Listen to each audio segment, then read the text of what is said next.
आज के शो में साबका मुनाल रेस्टोरेंट के करीब 50 करोड़ रुपए मालियत का नया खैबर पख्तूनख्वा हाउस। खैबर पख्तूनख्वा हुकूमत की तरजीहात बेनकाब। सैलाब से महंगाई बढ़ सकती है। स्टेट बैंक ऑफ पाकिस्तान ने शरह सूद 11% पर बरकरार रखी।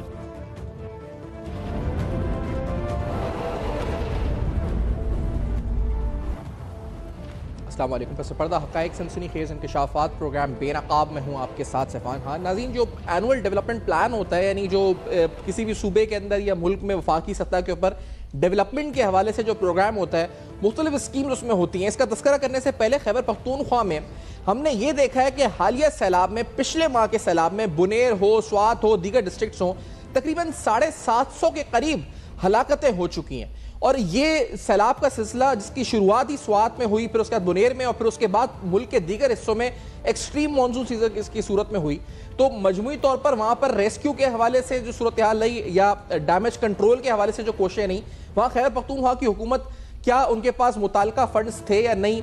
फिर उसमें उन्होंने ये भी कह दिया कि हमें वफाक से मदद की ज़रूरत नहीं है। वफाकी हुकूमत ने भी इमदादी पैकेजेस अनाउंस किए, सूबाई हुकूमत भी अपने रिलीफ पैकेजेस करती रही, मुख्तलिफ NGOs भी एक्टिवेट हुई। यानी एक ऐसा सूबा जो कि दहशतगर्दी के हवाले से फ्रंट लाइन स्टेट है, जिसकी सब में ज़्यादा मुतासिर होने वाला सूबा है दहशतगर्दी से। फिर एक ऐसा सूबा जो कि सैलाब से हालिया सबसे ज्यादा अगर मुतासिर हुआ है तो उन सूबों में उसका शुमार सरे फहरिस्त होगा। 750 हलाकतें, उसके अलावा economic losses, infrastructure loss, agriculture loss, वो सब अलग है। तो आप ये कह सकते हैं कि it has been the most hit when it comes to terrorism या फिर फ्लड्स की बात करें तो सब में सिवियरली हिट सूबा इस पर हम खैबर पख्तूनख्वा कह सकते हैं। अब उस सूबे के हवाले से, क्योंकि वहां तो हुकूमत है, उसकी जो कोशिशें या उसकी जो ऐलानात थे वो मुसलसल ये थे कि हम तब्दीली लेकर आना चाहते हैं। और उनकी हुकूमत को तकरीबन 13-14 साल का अरसा वहाँ गुजर चुका है, तीसरा दौर चल रहा है खैबर पख्तूनख्वा में। अब इस दौरे हुकूमत में बार बार जो दावे किए गए तब्दीली के, करप्शन ख़त्म करने के, फिर बड़ा इंपॉर्टेंट दावा ये कि हम अपने जो अखराजात है सरकारी उनको कम करेंगे और आवाम को, यानी आवाम के लिए रिलीफ पैकेजेस होंगे। और ख़ास तौर पे जो शाहाना अखराजात ब्यूरोक्रेसी के होते हैं, जो शाहाना अखराजात चीफ मिनिस्टर या गवर्नर ऑफ द प्रोविंस के होते हैं, हेड ऑफ द प्रोविंस के होते हैं, उनको कम किया जाएगा। इसी दावे पे PTI जो थी वहां हुकूमत में आई थी। लेकिन वहां क्या हो रहा है, वहां किस तरह फजूल खर्ची हो रही है, कौमी खजाने का ज़िया हो रहा है। और ऐसे वक्त में जब सूबा दहशतगर्दी से हिट है, ऐसे वक्त में जब सूबा बदतरीन सैलाब की तबाहकारियों का शिकार है, ऐसे वक्त में वहां पर जो है इस पर क्या क्या ऐलानात हो रहे हैं ये हम आपके सामने रखते हैं। ये खैर ऐलान अभी तो नहीं, ये एनुअल डेवलपमेंट प्लान के अंदर रखा गया, इसका डॉक्यूमेंट आपके सामने रखते हैं। एस्टैब्लिशमेंट एंड जो एडमिनिस्ट्रेशन डिपार्टमेंट है उसके न्यू प्रोग्राम्स में स्कीम रखी गई जिसका नंबर है 251436, जिसमें हेड है इसका construction of KP house at district Haripur. और इसमें जो टोटल कॉस्ट इसकी बताई गई है, जिसमें कोई फॉरेन कंपोनेंट शामिल नहीं है, वो 50 करोड़ रुपए बताई गई है। और एलोकेशन इस साल की 250 मिलियन यानी तकरीबन 25 करोड़ रुपए की एलोकेशन इस हवाले से की गई है। तो ये दो फिगर्स आप जहन में रखें। 50 करोड़ रुपए इस मंसूबे की लागत बताई गई है, 25 करोड़ रुपए इस पर कहा गया कि इसकी जो एनुअल एलोकेशन है इस साल के अंदर वो रखी गई है। क्यों रखी गई है वो आगे आपको बताएंगे। इसमें मजीद जो खैबर पख्तूनख्वा की हुकूमत की एडमिनिस्ट्रेशन डिपार्टमेंट की तरफ से खत लिखा गया, ये खत लिखा गया secretary to the government of Khyber Pakhtunkhwa CNW department, provision of PC1 new schemes reflected in ADP 2025-2026 ENA sector. ये कहा गया कि फला ये प्रोविजंस किए गए ADP स्कीम्स के हवाले से, तो इस हवाले से जो फंड्स हैं वो दरकार हैं। ये खत लिखा गया secretary to the government of Khyber Pakhtunkhwa by the administration department. इसमें वो तकरीबन 9 स्कीमों का जिक्र है, जिसमें नंबर 6 पे एक तो establishment of south secretariat at DI Khan है और फिर नंबर 8 पे construction of KP house at district Haripur है। तो ये इस हवाले से फंड्स का कहा गया कि तकरीबन 500 मिलियन की कॉस्ट है और एलोकेशन 250 मिलियन की है। और in this regard it is requested to prepare the PC1 on the above mentioned schemes under information to this office, यानी इसकी आप PC1 जो है वो तैयार करें। ये हिदायत दी गई एडमिनिस्ट्रेशन डिपार्टमेंट की तरफ से CNW डिपार्टमेंट के सेक्रेटरी को। और उसके बाद एक खत डिप्टी कमिश्नर हरीपुर को लिखा गया फ्रॉम द एडमिनिस्ट्रेशन डिपार्टमेंट। और इस खत का मतन जो सब्जेक्ट है वो ये है कि construction of KP house at district Makhniyal Haripur ये मेंशन किया गया, स्कीम नंबर में मेंशन किया गया, फिर लिखा गया I am directed to refer to the subject and noted above and state that ADP scheme construction of KP house in Haripur has been reflected in the current ADP scheme annual development plan with a tentative cost of rupees 500 million rupees and an allocation of 250 million rupees।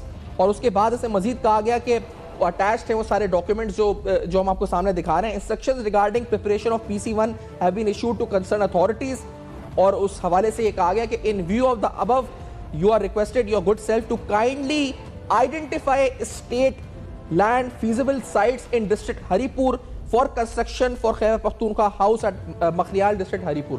और ये खत CC किया गया chief engineer को, CNW department के, secretary to the commissioner Hazara division को, executive engineer को, PS2 secretary administration department, CNW department, administration department के दीगर अफसरान को। और ये कहा गया कि आप सूटेबल जगह निकाल के दें, फीजिबल साइट्स बताएं। PC1 की हिदायत कर दी गई है, एलोकेशन हो गई है, जो लागत है उसका तायुन ADP में हो चुका है, लिहाजा अब जगह का तायुन आप करें। और ये हिदायत दी गई DC हरिपुर को। उसके बाद DC हरिपुर ने खत लिखा है और असिस्टेंट कमिश्नर हरिपुर को, और इस खत की रोशनी में उन्होंने कहा है जी कि therefore directed identify a suitable place of land for the construction of Khyber Pakhtunkhwa house as directed by the administration department government of Khyber Pakhtunkhwa. तो ये फिर असिस्टेंट कमिश्नर को मजीद हिदायत की गई कि आप जगह का तायुन करें, और ये खत लिखा गया 8 सितंबर 2025 को, यानी कुछ दिन कबल ये लिखा गया। तो एन उस सूबे में जिसमें सैलाब की तबाहकारियां हैं, एन उस वक्त जब दहशतगर्दी अपने पीक पर है, रिसेंटली बन्नू ऑपरेशन के हवाले से हमने मामला सुना है, मेजर अदनान शहीद का वाकया सुना है, तनकीद हो रही है खैबर पख्तूनख्वा हुकूमत पे कि शोहदा के जनाजों में ये नहीं जा रहे या ऑपरेशन की मुखालफत में बोल रहे हैं, इनकी क़यादत ऑपरेशन की मुखालफत बोल रही है। और उस वक्त जब इन पर इल्जाम लग रहे हैं कि इनके पास फंड्स नहीं थे या इन्होंने करप्शन की और सैलाब के हवाले से तबाहकारियां, इनके पास रिलीफ करने का काम नहीं है या रिलीफ करने के पैसे नहीं है, एन उस वक्त खैबर पख्तूनख्वा हाउस की कंस्ट्रक्शन के लिए तकरीबन 50 करोड़ रुपए की कॉस्ट रखी गई है, 25 करोड़ रुपए एलोकेट हो चुके हैं और PC1 और जगह ढूंढने की हिदायत की जा रही है। तो ये हालत है इस वक्त, ये अवाम की हुकूमत, यानी वो हुकूमत जो तब्दीली के नाम पर बनी थी, वो हुकूमत जो कि कहा गया था कि अवाम को उनका हक दिलवाएगी और तब्दीली लेकर आएगी, करप्शन का खात्मा करेगी, वहां पर खैबर पख्तूनख्वा हाउस की तामीरात हो रही हैं 50 करोड़ रुपए की, ऐसे वक्त में जब सूबा दहशतगर्दी से मुतासिर है, ऐसे वक्त में जब सूबा सैलाब से मुतासिर है। इस पर मजीद बात करेंगे तफसीलात के साथ, और सोशल मीडिया के हवाले से जो PTI की एक्टिविटीज रिसेंटली रही हैं, एक ब्रेक के बाद हमारे साथ रहेंगे। वेलकम बैक, आप देख रहे हैं बेनकाब, और आज बेनकाब में अहम तरीन सवालात हमारे साथ फरहान विर्क साहब प्रोग्राम में साथ मौजूद हैं, माहिर हैं सोशल मीडिया के भी और PTI की पॉलिटिक्स पर गहरी नजर रखते हैं। विर्क साहब खुश आमदेद प्रोग्राम में। विर्क साहब, अभी वज़ीर खैबर पख्तूनख्वा की स्टेटमेंट आई आज ही, उनसे पूछा गया जनाजों पर आप वफाकी वज़रा तनकीद कर रहे हैं, उन्होंने कहा जी कि जरूरी नहीं कि वज़ीर आज़म भी हर जनाजे में गए हों, मैं यहाँ नहीं था, और हर वीलॉग, यानी वीलॉग का जिक्र किया, वीलॉग बनाने वाले का जवाब नहीं दे सकता, उसको चमका नहीं सकता। मैं उनसे ये सवाल पूछा एक सहाफ़ी ने कि आप क्या ऐसा जलसा खैबर पख्तूनख्वा में हो सकता है जिसमें फौजी शोहदा के हक में वो जलसा हो? तो उन्होंने कहा जी ये बयानिया बन रहा है हमारे खिलाफ, हमने बड़ा सपोर्ट किया मई के बाद भी फौज को, और हम कर रहे हैं अभी भी सपोर्ट। तो ये, और एक तरफ ये खबर जो अभी हम बता रहे थे खैबर पख्तूनख्वा में जो खैबर पख्तूनख्वा हाउस का कंस्ट्रक्शन, तो हाउ सीरियस आर दे, इनकी तरजीहात हैं क्या आखिरकार फरहान साहब?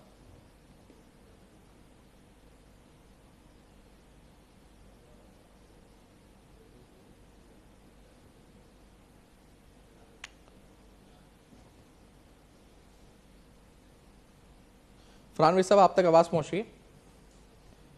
नहीं जी, फरहान विर्क साहब से गालिबन हमारा राब्ता मुनक़ता हुआ है। फरहान विर्क साहब से बात करेंगे सोशल मीडिया के हवाले से, ख़ास तौर पे जो बयानिया बनाया गया, और ख़ास तौर पे उस वक्त, एन उस वक्त जब हमारे जो शोहदा हो रहे हैं, यानी फ़ौज के सिविलियंस, एन उस वक्त पाकिस्तान तहरीक इंसाफ ऑपरेशन के खिलाफ बयानिया बना रही है, कितना नुकसानदेह मुल्क के लिए है। PTI के अपने अंदर से जो आवाज़ें आ रही हैं अपनी क़यादत के हवाले से, आज सलमान अहमद साहब ने बड़ी इंटरेस्टिंग ट्वीट की है, और वो आपके सामने रखते हैं। उस ट्वीट में उन्होंने जिक्र किया है बुशरा बीबी का, और वो कहते हैं कि उनको अच्छा खासा खाना मिल रहा है, जो एग्जैक्ट उनके अल्फाज हैं, from inside sources my cousin tells me that Bushra Bibi, ये सलमान अहमद वही हैं जो पाकिस्तान तहरीक इंसाफ के एक रहनुमा भी रहे हैं और बड़े करीब रहे मानी PTI के। वो कहते हैं my cousin tells me that Bushra Bibi far from receiving contaminated food, she is the most well fed prisoners, she receives Tehzeeb bakery mithai on a regular basis, chicken from इन्होंने रेस्टोरेंट का नाम लिखा है, वहां से उनको चिकन आती है, lots of dried fruits etcetera, he will send me full list of what she gets, meanwhile IK is not allowed to receive outside food because of risk of poisoning. In her case, no such risk since she is a asset. तो Farhan bag साहब साथ मौजूद हैं, उनसे गुफ्तगू करते हैं। जी Farhan bag साहब। जी सलमान भाई, अगर हमने मामला देखें, हम इसके ऊपर गाहे बगाहे जी बात करते रहे। ये मामला है कि उन सारे ओवरसीज और ये लिंक्ड उसके साथ इस तरीके से है कि ये जितने भी बयानिए बनाए जाते हैं बिलखसूस ये पाकिस्तानी फौज के खिलाफ तमाम के तमाम बयानिए इसकी जानिब से होते हैं। अब हालिया कुछ अरसे में हमने ये एक ट्रेंड देखा कि तहरीक इंसाफ की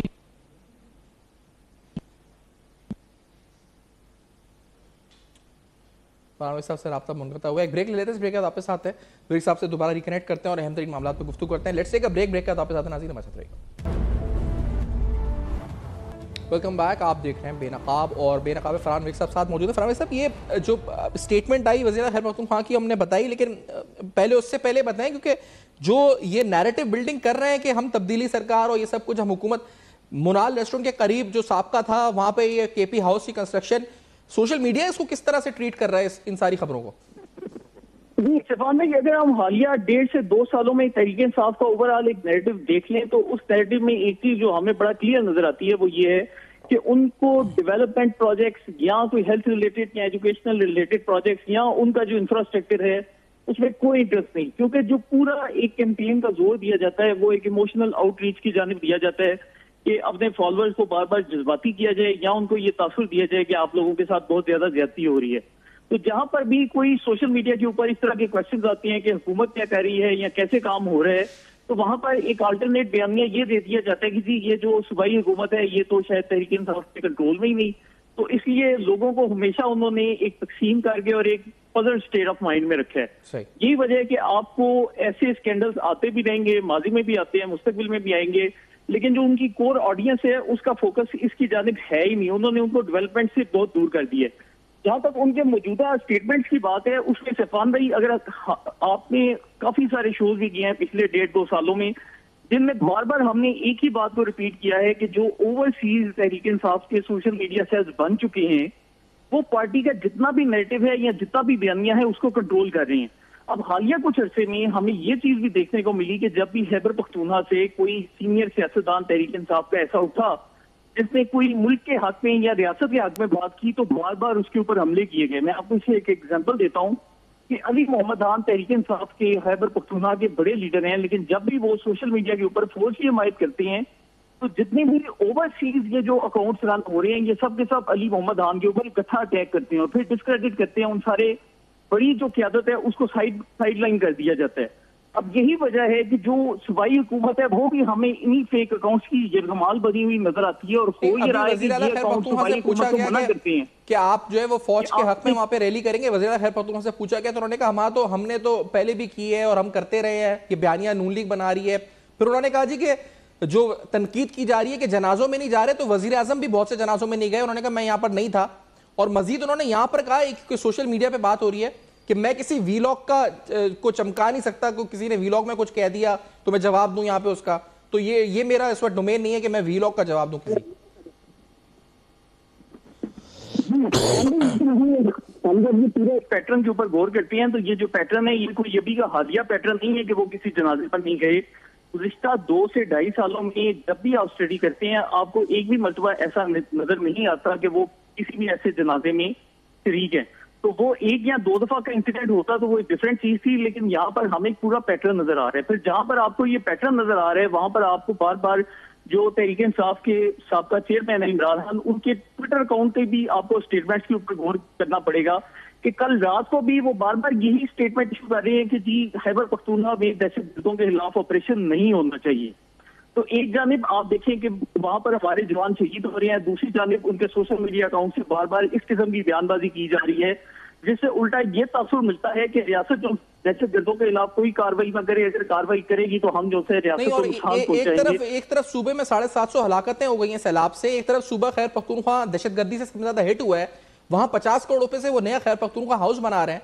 तो ये जो उनके सोशल मीडिया फॉलोइंग है वो उस पर आंखें बंद किए हुए जी सफान भाई, उनकी फॉलोइंग को बिल्कुल फर्क नहीं पड़ता क्योंकि उन्होंने फॉलोइंग को ट्रेन ही ऐसी की है कि उनको हमेशा 2 स्टेट ऑफ माइंड में रखते हैं। जिसकी मैं आपको मिसाल दूं कि जहां पर उन्होंने खुद अपनी मर्जी से अली अमीन गड्ढापुर को वजीर आला खैबर पख्तूनख्वा लगाया है, वहां पर ही उन्होंने अपनी सोशल मीडिया टीम को यह हुक्म जारी किया हुआ है कि आपने बोलना है कि अली अमीन गड्ढापुर हमारे कहने पर वजीर आला लगा ही नहीं। ये बात मैंने तहरीक इंसाफ के अपने बड़े करीबी सोशल मीडिया के लोगों से ही सुनी है कि पार्टी का ऑफिशियल लेवल पर यही बयान है कि पीटीआई ऑफिशियल का जो सरकारी अकाउंट होगा वो अली अमीन गड्ढापुर को प्रमोट नहीं करेगा। अच्छा। ताकि वो जो मकामी आबादी है वो डबल स्टेट ऑफ माइंड में रहे। आधे लोग कहें कि जी ये हमारी पार्टी का वजीर आला है, आधे लोग कहें कि ये वजीर आला है ही नहीं, ताकि अगर कोई अच्छा काम हो तो वो जी पार्टी की झोली में डाल दिया जाए और कोई बुरा काम हो तो बोल दिया जाए कि जी अली अमीन गड्ढापुर से हमारा सिरे से ताल्लुक ही नहीं था।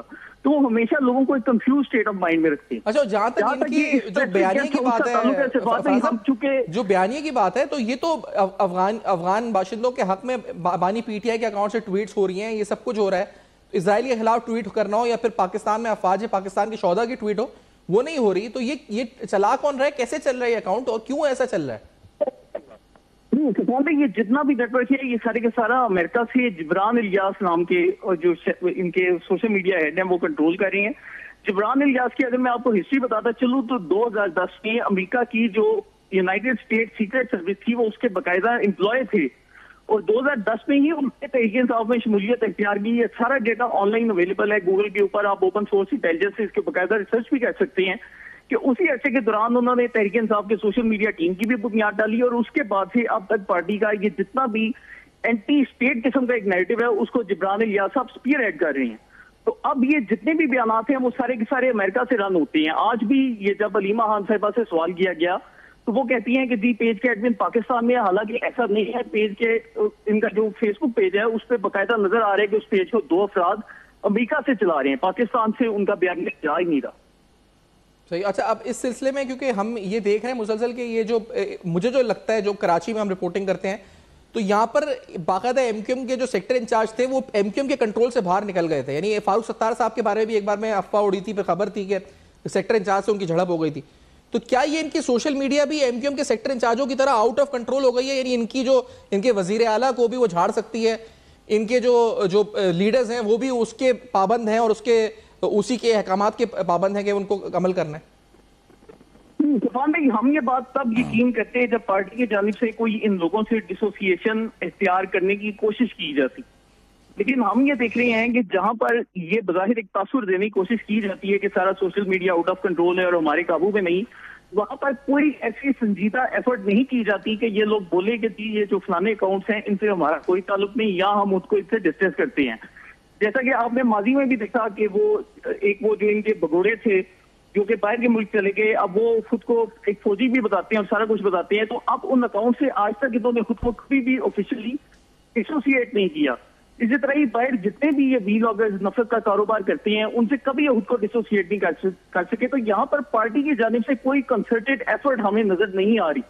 इसका फिर एक मतलब यही होता है कि पार्टी जो सी है वो इसको कहीं ना कहीं एंडोर्स कर रही है। There is a method to this madness. ये सब मैडनेस नहीं हो रही। ये जो सवाल आज वज़ीर खैबर पख्तूनख्वा से हुआ कि आप सपोर्ट कर रहे हैं शौदा के हक में इस वक्त रैली निकाल सकते हैं, मैं कहता हूँ रैली तो बहुत दूर की बात है। क्या इनके अकाउंट से कहीं से भी in favour of major Adnan Shahid या जो और शहादतें हुई हैं रिसेंटली, क्या कोई ट्वीट्स हुए?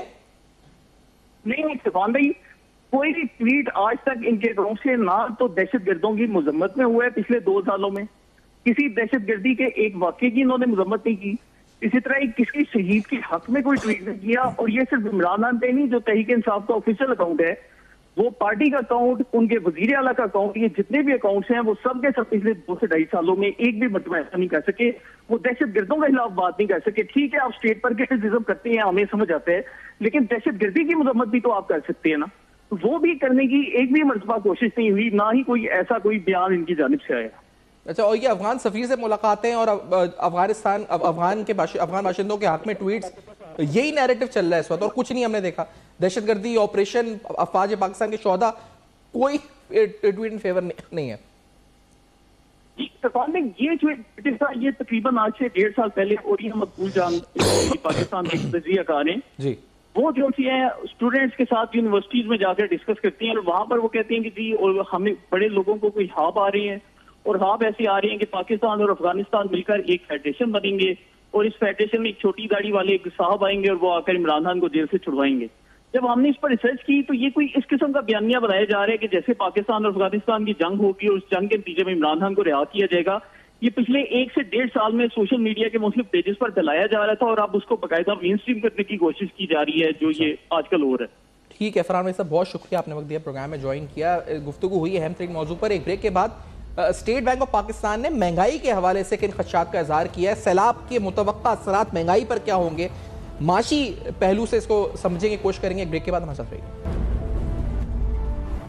वेलकम बैक, आप देख रहे हैं बेनकाब। और जिस तरह हमने कहा कि जो सैलाब है उसके माशी असरात मुमकिन क्या हो सकते हैं, स्टेट बैंक ऑफ पाकिस्तान की हालिया मॉनेटरी पॉलिसी में इसका तस्करा हुआ। खासतौर पे महंगाई के खदशात का जिक्र किया गया, क्योंकि जो स्टेटमेंट दी गई वो दी गई कि जो अनसर्टनिटी है ऑन इन्फ्लेशन लेवल्स, ये इस वक्त इसका जिक्र खास तौर पे किया गया था। MPC noted that the recent floods have increased uncertainty related to the near term inflation outlook। तो उन्होंने जो कहा है जी कि 5 से 7% का बैंड रहने की तवक्को, शायद इसको क्रॉस कर जाए इन्फ्लेशन रेट। और ख़ास तौर पे इसका जो कहा गया कि इन्फ्लेशन रोज टू 4.4% इन जुलाई, जो वीकली SPI इंडिकेटर्स है उसका इम्पैक्ट आना शुरू हो गया। खैर, जो सैलाब की तबाहकारियाँ हैं, उसके जो नुकसानात हैं, उसके जो माशी असरात हैं, उनका इनिशियल तखमीना $2 अरब है। तो ये अभी अंदाज़ा लगाना है कि लाइव स्टॉक, टेक्सटाइल और ख़ास तौर पे दीगर क्रॉप्स के ऊपर इसका क्या असर होगा। तो उसके बाद मुमकिन तौर पे इन्फ्लेशन कहाँ आ सकती है। वैसे मजमूई तौर पे 7 से 7.5% कहा जा रहा है कि जो 6.5% तवक्को रख रहे थे, शायद 7.5% तक ये CPI आउटलुक आ सकता है। सोशल मीडिया में गुफ्तगू हो रही है, तो फरहान भाई साहब ये बताइएगा कि जो कार्रवाई या जो उस पर रेस्क्यू और डैमेज कंट्रोल होना चाहिए था, वो डैमेज कंट्रोल भी खैर पख्तूनख्वा में नजर नहीं आया। वहां जो खास तौर पे सोशल मीडिया पे जो इस बारे में तासुर है वो क्या है, लोग तनकीद कर रहे हैं या नहीं कर रहे हैं इस बारे में?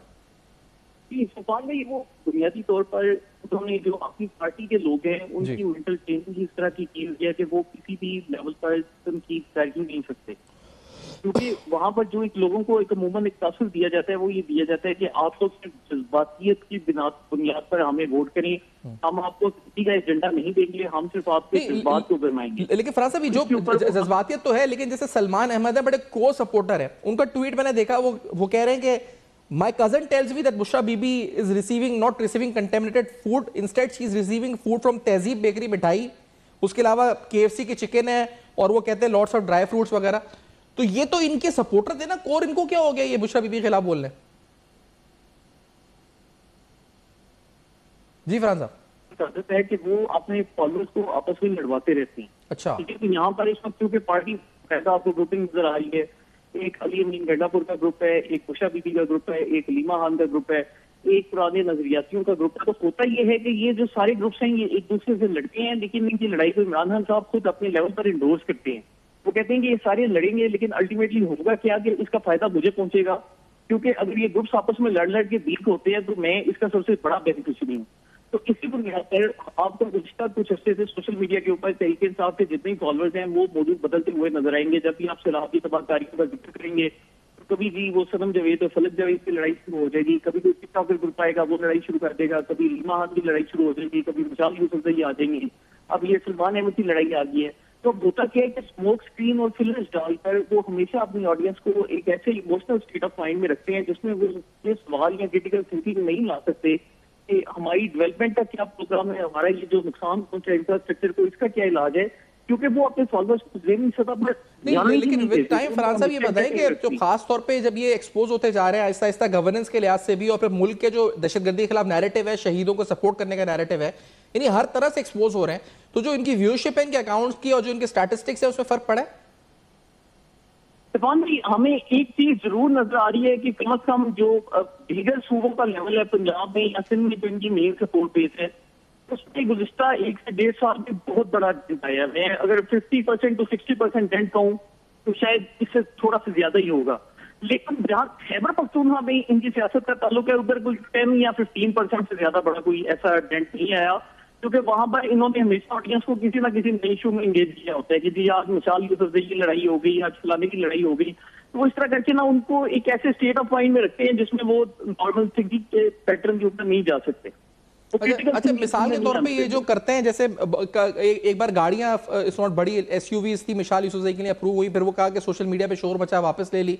अब ये मोनाल रेस्टोरेंट जो साबका था उसके साथ अगर ये अपना KP हाउस बनाते हैं, सोशल मीडिया पे तनकीद हो रही है और हो भी रही है, और शायद इनके अपने वर्कर्स से भी शुरू हो जाए, कहीं ये तो नहीं वापस ले लेंगे फिर कहेंगे जी कि पॉइंट स्कोर करेंगे कि हमने सोशल मीडिया की बात सुनी और वापस ले लिया?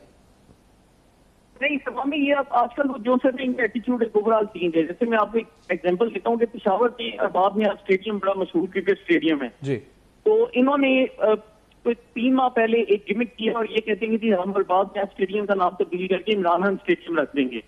और फिर थोड़ी देर बाद जब सोशल मीडिया पर जीत शुरू हुई तो इन्होंने ये भी बयान जारी किया कि हमें जी इमरान खान साहब ने मना किया कि स्टेडियम का नाम आपने मेरे नाम पे नहीं रखना, लेकिन उसके बाद फिर स्टेडियम का नाम बाकायदा इमरान खान स्टेडियम गया और आप जब उसमें मैसेज होते हैं तो यही कहा जाता है कि इमरान खान स्टेडियम है।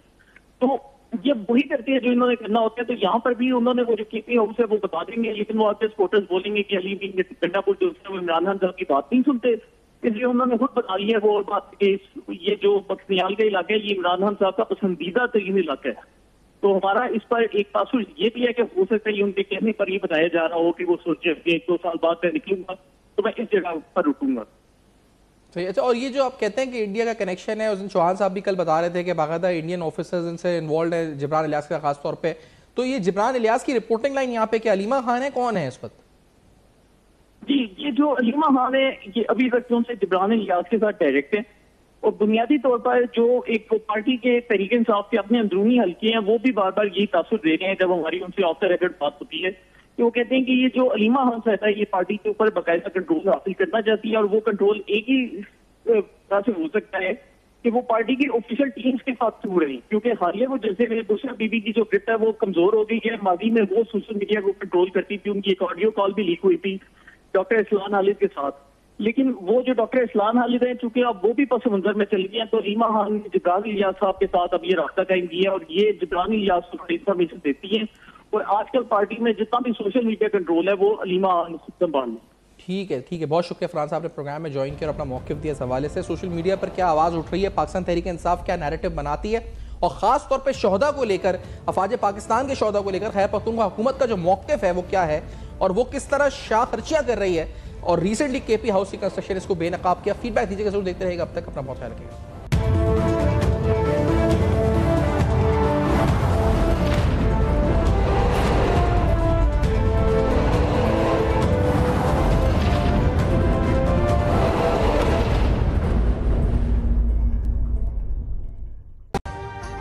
अभी सब्सक्राइब करें ताकि कोई खबर रह न जाए।